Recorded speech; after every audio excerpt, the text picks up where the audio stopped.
Chemistry CET दिलेल्या विद्यार्थ्यांनी ज्यांना इंजिनिअरिंग करायचं आहे, तर इंजिनिअरिंगचं अद्ययावत प्रवेश प्रक्रिया वेळापत्रक वेबसाईटवरती उपलब्ध आहे. ते वेळापत्रक जर पाहायचं असेल तर mahaCET.org या वेबसाईटवरती आपल्याला जायचं आहे.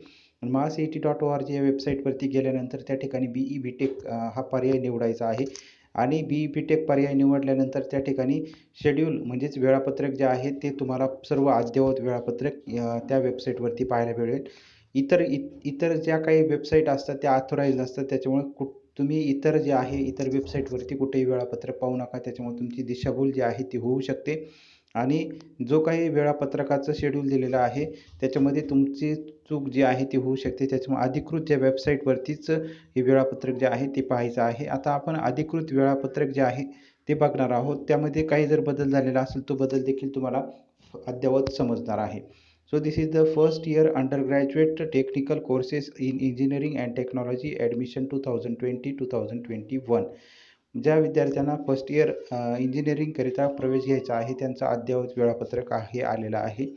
Display of provisional merit list for Maharashtra state all India union territory आणि जम्मू काश्मीर म्हणजे प्रोव्हिजनल मेरिट लिस्ट जी आहे ती 2 तारखेला तुम्हाला पाहायला मिळणार आहे. 2 जानेवारी 2021 रोजी हे अद्ययावत वेळापत्रक आहे. त्यानंतर त्या मेरिट लिस्टमध्ये तुम्ही नाव पाहायचं, तुमची कॅटेगरी पाहायची, मेल फिमेल म्हणजे जेंडर जे आहे ते व्यवस्थित पाहून घ्यायचं, मार्क्स बरोबर आहे का नाही, सर्व माहितीची खातरजमा करून घ्यायची आणि ती माहिती जर बरोबर असेल तर तुम्हाला चौथा पॉईंट पाहायची गरज नाही म्हणजे सबमिशन ऑफ ग्रेव्हियन्स म्हणजे तुम्हाला काही ऑब्जेक्शन घ्यायची गरज नाही. आणि ज्या विद्यार्थ्यांची माहिती काही चुकलेली असेल त्याच विद्यार्थ्यांकरिता हा चौथा पॉईंट असणार आहे. सबमिशन ऑफ ग्रेव्हियन्स म्हणजे काही त्यांची चुका झाल्या असतील त्या दुरुस्त करण्याकरिता त्यांना हा चौथा पॉईंट आहे. तर त्या विद्यार्थ्यांकरिता हा चौथा जो पॉईंट असणार आहे तो 3/1/2021 ते 4/1/2021 संध्याकाळी 5 वाजेपर्यंत या विद्यार्थ्यांना हा जे ग्रेव्हियन्स असणार आहे म्हणजे काही नाव वगैरे चुकलं असेल ते ऑनलाईन पद्धतीने ग्रेव्हियन्स त्या ठिकाणी सबमिट करायचे. काय चुकलेलं असेल तुमचा ॲप्लिकेशन नंबर द्यायचा. ॲप्लिकेशन नंबर दिल्यानंतर तुमचं काय चुकलेलं आहे ते द्यायचं. त्याचा पुरावा असेल तो तुम्ही सबमिट करू शकता किंवा ग्रेव्हियन्स कसं सबमिट करायचं याची देखील माहिती वेबसाईटवरती अधिकृतरित्या दिलेली आहे. ती देखील काळजीपूर्वक वाचून घ्या आणि त्या पद्धतीने सर्व प्रक्रिया जी आहे ती पूर्ण करायची आहे आणि त्याच्याकरिता वेळ दिलेला आहे 3 जानेवारी ते 4 जानेवारी. त्याच्यानंतर दुसरं सर्वात महत्त्वाचं जी फायनल मेरिट लिस्ट आहे ती 6 तारखेला 6 जानेवारी रोजी घोषित होणार आहे. 6 जानेवारीला तुम्हाला फायनल मेरिट लिस्ट पाहायला मिळेल. फायनल मेरिट लिस्ट बघितल्यानंतर तुम्हाला त्या ठिकाणी तुमचा मेरिट लिस्ट नंबर पाहायला मिळेल जो फायनल असेल. कारण प्रोव्हिजनल मेरिट लिस्ट नंबर आणि फायनल मेरिट लिस्ट नंबरमध्ये बराच तफावत जो आहे तो येत असतो आणि फायनल मेरिट लिस्ट नंबर बघितल्यानंतर लगेच तुम्ही कट ऑफ डाउनलोड करायचे महाराष्ट्र स्टेट कॅप राऊंड 1चे मागच्या वर्षीचे कॅप राऊंड 1 करिता आणि त्यामध्ये तुमचा स्टेट मेरिट लिस्ट नंबर आणि तुम्हाला जे कॉलेज पाहिजे असतील. आता टॉप 10 कॉलेज मी याआधी देखील या आपल्या यूट्यूब चॅनलवरती सांगितलेले पुण्यातील कोणते टॉप 10 कॉलेज ज्याला तुम्ही प्रवेश घेऊ शकता, कोणतं कॉलेज वरती घेऊ शकतात कोणतं, तर त्याविषयी देखील माहिती दिलेली आहे. तो व्हिडिओ तुम्ही पाहू शकता. तुम्हाला जर कॉलेजच्या नावांची माहिती घ्यायची असेल तर ते कॉलेजचे नावं तुम्ही सर्च करायचे आणि त्या कॉलेजला तुमच्या कॅटेगरीमध्ये तुमचा स्टेट मेरिट लिस्ट नंबर आणि मागच्या वर्षी कितीला क्लोज झालेलं आहे ते मॅच करायचं आणि कोणत्या कॉलेजला तुम्हाला नंबर लागू शकतो ते तुम्ही चेक करून पाहायचं.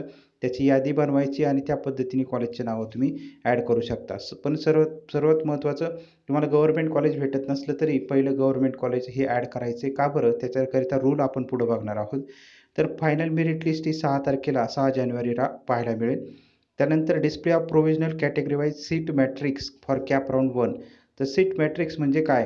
तर कॅप राऊंड 1 करिता जे इंजिनिअरिंग कॉलेज सहभाग घेणार आहे तर त्या कॉलेजला कॅटेगरीनिहाय म्हणजे संवर्गनिहाय SC ST OBC NTA NTB NTC NTD या सर्व कॅटेगरीच्या किंवा इतर ज्या कॅटेगरी असतील या सर्व कॅटेगरीच्या किती जागा आहे, कोणत्या ब्रँचकरिता किती जागा आहे, रिक्त जागा, त्या सर्व जागांचा तपशील 6 जानेवारीला तुम्हाला पाहायला मिळणार आहे वेबसाईटवरती.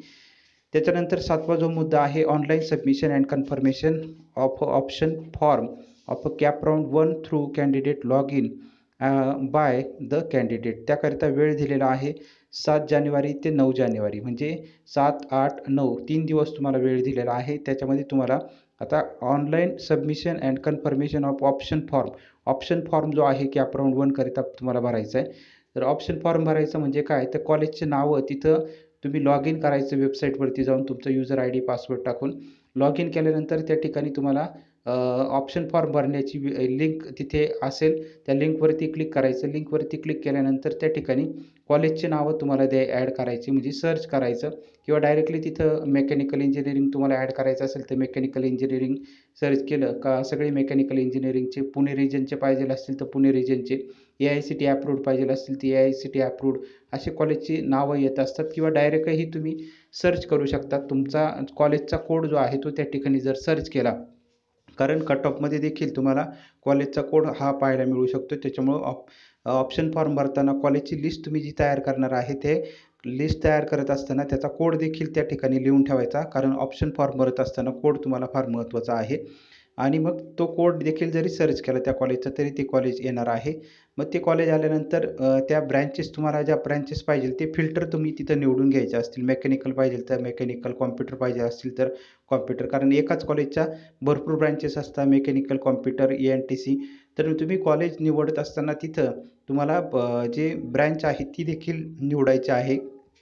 मेकॅनिकल, कॉम्प्युटर, इतर ज्या काही ब्रँचेस असतील त्या. आणि त्यानुसार खाली ते कॉलेज जे आहे ते येणार आहे. ते सिलेक्ट केल्यानंतर तुमचा जो ऑप्शन फॉर्म आहे त्याच्यामध्ये ते समाविष्ट होत जाणार आहे. त्याच्यानंतर तुम्हाला नंबर द्यावे लागतात, का कोणता कॉलेज किती नंबरला आहे. त्याच्यामुळे तुमच्याकडे जो प्रिंट असलेला कागद असेल किंवा लिहून कॉलेजची नावं लिहिलेला जो कागद असेल त्याच्यानुसार प्रेफरन्स द्यायचा. 1 नंबरला कोणतं कॉलेज, 2 नंबरला कोणतं कॉलेज. टिक मार्क केल्यानंतर ऑटोमॅटिकली नंबर जो आहे तो तिथे येत असतो. मग नंबर दिल्यानंतर ते परत एकदा कन्फर्म करून घ्यायचं ऑप्शन फॉर्म, का आपण जो दिलेला कॉलेजचा सिक्वेन्स आहे तो बरोबर आहे का. तर कॉलेजचा सिक्वेन्स जर बरोबर असेल तर त्यानंतर तुम्ही ऑप्शन फॉर्म हा कन्फर्म करू शकता. आणि त्याकरिता मुदत दिलेली आहे 7 ते 9, परंतु तुम्ही 7 तारखेलाच सगळे ऑप्शन फॉर्म जे आहे ते ॲड करून ठेवा. फक्त कन्फर्मचं बटन तुम्ही 8 तारखेला प्रेस करू शकता. कदाचित एका दिवसात जर काही बदल झाला तर 7 ते 8 या तारखेमध्येच सगळं ऑप्शन फॉर्म कन्फर्म करून ठेवा. 9 तारखेची वाट पाहू नका. कारण जर 9 तारखेला टेक्निकल जर काही प्रॉब्लेम झाला, रेंज जर नसेल, तर तुम्हाला पुन्हा जर ऑप्शन फॉर्म भरता आला नाही, तर तुम्ही या प्रक्रियेतून बाद होऊ शकता. त्याच्यामुळे 7 किंवा 8 तारखेलाच ऑप्शन फॉर्म जो आहे तो कन्फर्म करून ठेवा. 9 तारखेची वाट पाहू नका, हे सर्वात महत्त्वाचं. आणि ऑप्शन फॉर्म भरत असताना शक्यतो सुरुवातीला गव्हर्नमेंट कॉलेज द्यायचे. ज्या विद्यार्थ्यांना ट्युशन फ्री, गरीब विद्यार्थी असतील किंवा जास्त मार्क असतील आणि गरीब असतील, त्यांना वाटते आपल्याला कमी फीमध्ये ॲडमिशन झालं पाहिजे, त्यांनी जे कॉलेज तुम्हाला ॲड करायचे त्याचे ट्युशन फ्री चे कोड जे आहे, TFWSचे कोड जे आहेत ते वेगळे असतात. त्याच्या जागा फार कमी असतात. म्हणजे 100 पैकी 5-10 जागा फक्त एका कॉलेजला असतात. मग ते कोड वरती द्यायचे आणि तुम्हाला तेच कॉलेजचे रेग्युलर जे कोड आहे ते खाली ॲड करू शकता. कारण ट्युशन फ्री वेवर स्कीममध्ये जागा फार कमी असतात. त्याच्यामुळे ते कोड तुम्ही वरती ॲड करू शकता. तिथं तुमचा नाही नंबर लागला तर त्याच कॉलेजचा, रेग्युलर कॉलेजचा जो कोड आहे तो वेगळा असतो, तो तुम्ही तिथेच खाली देऊ शकता. अशा पद्धतीने सिक्वेन्स देऊ शकता. गव्हर्नमेंट कॉलेजवरती ॲड करू शकता आणि प्रायव्हेट कॉलेजचा सिक्वेन्स खाली ॲड करू शकता. तर या पद्धतीने सिक्वेन्स जो आहे ऑप्शन फॉर्ममध्ये तुम्ही घेऊ शकता. फक्त पूर्ण TFWSच ॲड करू नका. रेग्युलर कॉलेजचे जे कोड आहे, म्हणजे एका कॉलेजला 2 कोड असतात. एक ट्युशन फ्री वेवर स्कीमचा कोड असतो आणि एक रेग्युलर, म्हणजे 100 पैकी 5-10 जागांसाठीचा ट्युशन फ्री वेवर स्कीमचा कोड असतो आणि राहिलेल्या 95 ते 90 जागांकरिता एक वेगळा कोड असतो. त्याच्यामुळे तुम्ही दोन्ही कोड जे आहे ते समाविष्ट करू शकता. फक्त एकच कोड समाविष्ट जर केला तर तुम्ही त्याच्यासाठीच फक्त प्रयत्न करताय असा त्याचा अर्थ होतो. त्याच्यामुळे दोन्ही कोड जे आहेत त्या कॉलेजचे ॲड करू शकता. एक TFWSचा आणि रेग्युलर कोड त्या कॉलेजचा, त्या ब्रँचकरिता. असं म्हणजे कॉम्प्युटरचे 2 कोड होतील, मेकॅनिकलचे 2 कोड होतील. मेकॅनिकलचे एक TFWSचा कोड होईल आणि एक रेग्युलरचा कोड होईल. असे 2 कोड त्या ठिकाणी असणार आहे. त्यानंतर ऑप्शन फॉर्म तुमचा 9 तारखेपर्यंत भरून झाल्यानंतर, कन्फर्म केल्यानंतर provisional allotment of cap round 1 तुम्हाला 13 जानेवारीला लॉग इन केल्यानंतर तुमच्या लॉग इनवरती कॉलेजचं नाव, एकच कॉलेजचं नाव हे दिसेल आणि ते कॉलेजचं नाव सिक्वेन्सली ते चेक करतं. सॉफ्टवेअर जे आहे 1 नंबरचा तुमचा पर्याय चेक करणार आहे. 1 नंबरला तुम्हाला बाय मेरिट तुमचं सिलेक्शन झालं तर तुम्हाला तेच कॉलेज घ्यावं लागेल. तुम्हाला दुसऱ्या राऊंडला जाता येत नाही. परंतु 1 नंबरचा ऑप्शन सोडता 2 नंबरपासून 2 नंबरचा भेटला, 3, 4, 5 पुढचा जर 1 नंबर सोडता पुढचा जर कोणताही ऑप्शन तुम्हाला जर भेटला, तर मात्र तुम्हाला त्या कॉलेजला जर ॲडमिशन घ्यायचं नसेल, पुढच्या कॉलेजला जर जायचं असेल बेटरमेंटकरिता पुढच्या राऊंडला, तर तुम्ही जाऊ शकतात. तर एक कॉलेजचं नाव येईल तुम्हाला लॉग इनवरती आणि त्या कॉलेजला जाऊन तुम्ही ॲडमिशन घेऊ शकतात. ते कॉलेजचं नाव तुम्हाला कधी समजणार आहे, तर ते 13 तारखेला समजेल. एकच कॉलेजचं नाव येतं फक्त आणि त्या कॉलेजला तुम्हाला ॲडमिशन घ्यायचं असेल तर ते घेऊ शकता. त्यानंतर सर्वात महत्त्वाचं 13 तारखेनंतर पुढचा जो शेड्यूल आहे 14 ते 16 पर्यंत काय करायचं? Accepting to the offered seat by the candidate through his log in as per the allotment of a CAP round 1. CAP round 1मध्ये तुम्हाला जे काही कॉलेज भेटलेलं आहे ते तुम्हाला जर घ्यायचं असेल तर सगळे तुमचे कागदपत्र घेऊन जी प्रिंट तुम्हाला म्हणजे कॉलेजचं जे नाव आहे त्याची जी प्रिंट घ्यायची आणि त्या कॉलेजला जायचं आणि तिथं जाऊन सर्व प्रवेश प्रक्रिया पूर्ण करायची आहे. ते सांगतील त्या पद्धतीने. त्याच्यानंतर दुसरा जो सर्वात महत्त्वाचा पर्याय आहे म्हणजे त्या ठिकाणी तुम्ही ॲडमिशन जे आहे ते फ्रीज करू शकता तुम्हाला जर पुढच्या राऊंडला जायचं नसेल तर. परंतु काही विद्यार्थ्यांना पुढच्या राऊंडला जर जायचं असेल त्यातला ई ऑप्शन आपण बघणार आहोत. तर candidate who have allotted than other than first. आता त्याआधी जे प्रेफरन्स आहे, ए प्रेफरन्स काय आहे, बी ऑप्शन काय आहे तो पण आपण रीड करूयात. तर ए ऑप्शनमध्ये काय सांगितलेलं आहे, the candidate shall verify the seat allotment made to him her in the CAP round 1 by accepting declaration through his her log in and certifying that his her claim related with qualifying marks, category, gender, reservation, specific reservation, etc. made by candidate in the application form are correct and relevant document uploaded to the substantiate his her claim are authenticate and correct. म्हणजे जे काही तुम्ही सर्व कागदपत्र जमा केलेले आहे, इतर सर्व माहिती बरोबर आहे का ते चेक करून घ्यायचं आहे. If the candidate found the claim made by him is not correct and she want to correct the error as per the clause E of sub rule 4 of rule 9 given in the information brochure, the candidate shall report the grievance through his her login by online mode. काही जर चुकलेलं असेल तर ते ग्रेव्हियन्स जे आहे ते करू शकता. त्याकरिता रूल दिलेले आहे, ते रूल तुम्ही वाचून घ्या इन्फॉर्मेशन ब्राउचरमध्ये. Candidate who have been allotted the seat as per their first preference in round 1. जर विद्यार्थ्याला पहिला ऑप्शन दिलेला असेल आणि पहिला ऑप्शन जर भेटलं, ते कॉलेज जर भेटलं ऑटो फ्रीज, तर त्या विद्यार्थ्याला ते कॉलेज घ्यावंच लागतं. त्याच्यामुळं पहिलं कॉलेज जे असं द्यायचं, पहिला प्रेफरन्स असा द्यायचा की जे कॉलेज तुम्हाला मिळू शकत नाही. उदाहरणार्थ कॉलेज ऑफ इंजिनिअरिंग पुणे असेल किंवा VJTI मुंबई असेल, अशा कॉलेजला तुम्हाला जर ॲडमिशन फर्स्ट प्रेफरन्स दिल्यानंतर भेटलं तर डायरेक्ट घेऊ शकता आपण. परंतु जर भेटलं नाही तर म्हटलं निश्चित तुम्हाला त्याचा फायदा होऊ शकतो. कारण पहिला प्रेफरन्स जर दिला आणि तो जर भेटला, तुम्ही एखादं साधं कॉलेज 1 नंबरला दिलं आणि ते जर तुम्हाला फर्स्ट प्रेफरन्सला भेटलं तर ते घ्यावंच लागतं. त्याच्यामध्ये बदल करता येत नाही. त्याच्या पहिला प्रेफरन्स हा शक्यतो गव्हर्नमेंट कॉलेजचा द्यावा, जेणेकरून हा रूल जो आहे तो तिथं पूर्ण होऊन जाईल. पहिलं जर प्रेफरन्स दिला आणि तो जर भेटला तर तो तुम्हाला घ्यावाच लागतो. तुम्हाला पुढच्या राऊंडला जाता येत नाही. ऑटो फ्रीज त्याला म्हटलं जातं. अँड अशा विद्यार्थ्यांनी काय करायचं, shall pay the seat acceptance fee by online mode. आणि त्या विद्यार्थ्यांनी ऑनलाईन पैसे भरायचे आहे लॉग इन करून and their log in. Such a candidate shall not be eligible for participation in the subsequent round. आणि असे विद्यार्थी पुढच्या राऊंडकरिता भाग घेऊ शकत नाही आहे. ज्यांचा पहिला प्रेफरन्स दिला आणि पहिल्याच प्रेफरन्सला त्यांचं कॉलेज भेटलं, त्यांना पुढच्या राऊंडला जाता येत नाही. तर ही प्रक्रिया 14 जानेवारी ते 16 जानेवारीमध्ये करायची. आता दुसरी कंडिशन आपण बघणार आहोत. Candidate who have allotted other than first preference.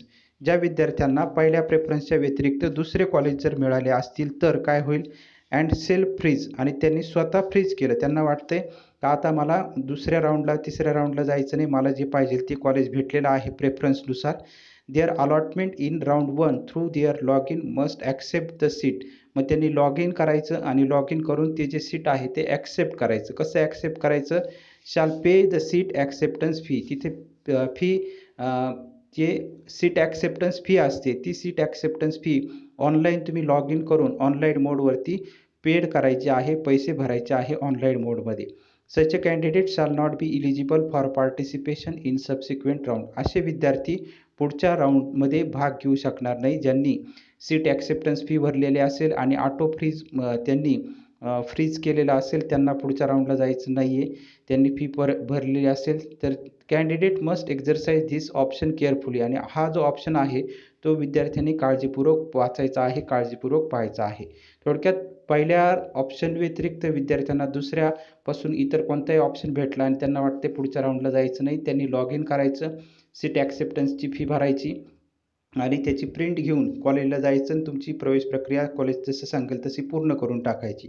त्याच्यानंतर पुढचा ई पार्ट काय सांगतोय तर ई पार्टमध्ये candidate who have allotted other than first preference. ज्या विद्यार्थ्यांना पहिल्या प्रेफरन्सच्या व्यतिरिक्त इतर प्रेफरन्स भेटलेला आहे and want betterment in the subsequent round, परंतु त्या विद्यार्थ्याला वाटतंय का मला दुसऱ्या किंवा तिसऱ्या राऊंडमध्ये उतरायचं आहे, हे कॉलेज मला घ्यायचं नाही आहे, असा शक्यतो पर्याय ऑप्शन फॉर्म भरताना चांगला जर भरला तर असा पर्याय तुम्हाला निवडावा लागणार नाही. त्याच्यामुळे ऑप्शन फॉर्म फार काळजीपूर्वक सिक्वेन्स जो आहे तो तुम्हाला चांगले टॉप 10 कॉलेज जे पुण्यातले दिलेले आहे त्याच पद्धतीने शक्यतो भरण्याचा प्रयत्न करा. त्याकरिता व्हिडिओ तुम्ही पाहून घेऊ शकता.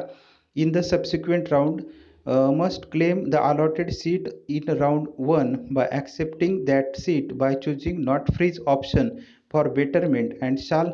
मग त्या विद्यार्थ्यांनी काय करायचं, ज्या विद्यार्थ्यांना पहिल्या प्रेफरन्सच्या व्यतिरिक्त इतर प्रेफरन्स भेटलाय आणि त्यांना वाटतंय का पुढच्या राऊंडला आपल्याला दुसऱ्या किंवा तिसऱ्या राऊंडला चांगलं कॉलेज मिळू शकतं तर आपण पुढच्या राऊंडला उतरायचं आहे, तर त्या विद्यार्थ्यांनी नॉट फ्रीज हा पर्याय त्या ठिकाणी निवडायचा आहे.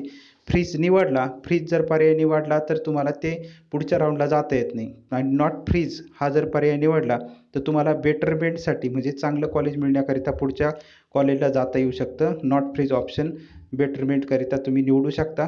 आणि त्यानंतर तो पर्याय निवडल्यानंतर shall pay the seat acceptance fee through their log in by online mode. आणि त्याच्यानंतर तुम्हाला सीट ॲक्सेप्टन्स जी फी आहे ती फी भरावी लागते. आणि हे होत असताना काय होतं, तुम्हाला दुसऱ्या राऊंडमध्ये जर चांगलं कॉलेज मिळालं नाही तर तुमचं आधीचं कॉलेज जे आहे ते तसंच राहतं, आधीचं कॉलेज काही जात नाही मग.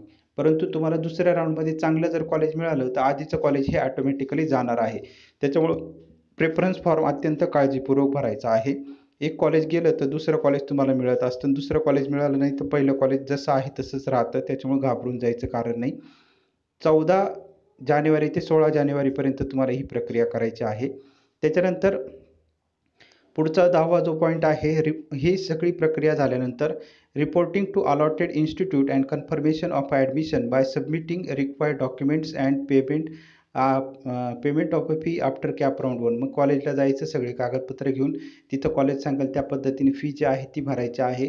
त्याकरिता मुदत दिलेली 14 जानेवारी ते 16 जानेवारी. त्यानंतर पुन्हा display of provisional vacant seat of a CAP round second. CAP round सेकंडकरिता रिकाम्या जागा किती राहिलेल्या आहेत त्या तुम्हाला 17 जानेवारी 2021 रोजी पाहायला मिळतील. Online submission and confirmation of option form for CAP round second through candidate log in by candidate. मग दुसऱ्या राऊंडकरिता विद्यार्थ्यांना परत प्रेफरन्स फॉर्म जर भरायचा असेल, प्रेफरन्स फॉर्ममध्ये काही चेंज करायचे असतील तर चेंज करू शकता, आहे तसंच ठेवायचा असेल तर तो पण कॅन्डिडेट लॉग इनला जाऊन तुम्ही त्यामध्ये तो लॉग इन करून कन्फर्म करू शकता. तर त्याकरिता मुदत दिलेली आहे. दुसरा ऑप्शन फॉर्म भरण्याकरिता किंवा आहे तोच जर ठेवायचा असेल तर लॉग इन करून तसा तिथं रिपोर्ट करा तुम्ही. 18 जानेवारी ते 20 जानेवारी ही मुदत दिलेली आहे. त्याच्यानंतर display of provisional allotment of a CAP round second. CAP round सेकंडला तुम्हाला कोणतं कॉलेज भेटलेलं आहे ते तुम्हाला 22 जानेवारी रोजी समजेल. कॉलेज समजल्यानंतर तुम्हाला accepting to the offered seat by the candidate his her log in as per allotment of a CAP round 1. मगाशी आपण सांगितलं फर्स्ट प्रेफरन्स जर मिळाला तर ऑटो फ्रीज होतं, पुढच्या राऊंडला जाता येत नाही. फर्स्ट प्रेफरन्सच्या व्यतिरिक्त दुसरा पर्याय जर तुम्हाला मिळाला तो घ्यायचा असेल तर तुम्ही ऑलरेडी फी जर पेड केलेली असेल तर परत फी पेड करायची गरज नाही. डायरेक्टली प्रिंट घ्या आणि कॉलेजला जा आणि ॲडमिशन घेऊन टाका. आणि तिसरा पर्याय जो आहे तो नॉट फ्रीजचा होता. तर या पद्धतीने ही माहिती तुम्हाला आधी पण दिलेली. त्याच्याकरिता पर्याय 23/1 ते 25 जानेवारीपर्यंत त्या विद्यार्थ्यांना मुदत असणार आहे. तर 2च राऊंड होणार आहे, त्याच्यामुळे जे दुसऱ्या राऊंडमध्ये कॉलेज भेटेल ते तुम्हाला घ्यावंच लागणार आहे. त्यानंतर reporting to the allotted institute आणि कन्फर्मेशन करायचं, त्या कॉलेजला जाऊन तुमचे कागदपत्र घेऊन जायचे आणि ॲडमिशन जे आहे ते कन्फर्म करू शकता. त्याच्यामध्ये सर्वात महत्त्वाचं सांगितलेलं आहे participating candidate to home the first time allotment is made or got betterment in the allotment or not betterment earlier seat retained in second round shall be final. Such a candidate must report allotted institute and confirmation of admission. याचा अर्थ असा का जे विद्यार्थ्यांनी बेटरमेंटसाठी दुसऱ्या राऊंडमध्ये उतरले असतील आणि त्या विद्यार्थ्यांना जर नवीन कॉलेज भेटलं असेल तर तेच फायनल असणार आहे आणि नाही नवीन कॉलेज भेटलं, पहिलं जुनंच कॉलेज असेल तर तेच त्यांचं फायनल असणार आहे. त्याच्याकरिता मुदत दिलेली आहे 23 जानेवारी ते 25 जानेवारी. कॉलेजला जाऊन ॲडमिशन घेण्याची ही फायनल मुदत असणार आहे. For government aided, unaided, for vacant seat if any at institute, the respective institute will complete the admission activity in the following manner. जर गव्हर्नमेंट एडेड आणि अनएडेड इन्स्टिट्यूटच्या रिकाम्या जागा जर राहिल्या तर त्या कशा भरायच्या? Display of vacant seat on institute website and giving appropriate advertisement in the. मग त्या कॉलेजला ज्या रिक्त जागा असतील ते कॉलेज जे आहे ते त्यांच्या वेबसाईटवरती प्रदर्शित करतील. Invite application from registered candidate, आणि ज्या विद्यार्थ्यांनी नोंदणी केलेली आहे त्या नोंदणी केलेल्या विद्यार्थ्यांना ते इन्व्हाइट करतील. Prepare display merit list on a college website and institute notice board, आणि एक मेरिट लिस्ट जी आहे ती कॉलेज लेवलला प्रदर्शित करतील, वेबसाईटवरती प्रदर्शित करतील. Carry out complete admission process by following government aided rule, आणि गव्हर्नमेंटच्या रूलप्रमाणे ते ॲडमिशन प्रक्रिया पूर्ण करतील. तर या गव्हर्नमेंट एडेड आणि अनएडेडच्या काही जर रिकाम्या जागा राहिल्या ते 27 जानेवारी ते 31 जानेवारी कॉलेज लेवलला भरण्याची परवानगी जी आहे ती यावर्षी दिलेली आहे. Commencement of academic activities for all institute, आणि 18 जानेवारी रोजी तुमचं कॉलेज जे आहे ते सुरू होणार आहे. कट ऑफ डेट जे आहे, cut off date of all type of admission academic year 2020-2021, cut off date 31 जानेवारी 2021 असणार आहे. आणि for institute last date of uploading detail admitted candidate, सर्व विद्यार्थ्यांचं जे ॲडमिशन झालेलं असणार आहे त्याचं फायनल अपलोड करण्याची तारीख कॉलेजला दिलेली आहे 1 फेब्रुवारी 2021. तर या पद्धतीने सर्व ॲडमिशन प्रक्रिया आहे. या पद्धतीने तुम्ही जर गेलात तर निश्चित फायदा होऊ शकतो.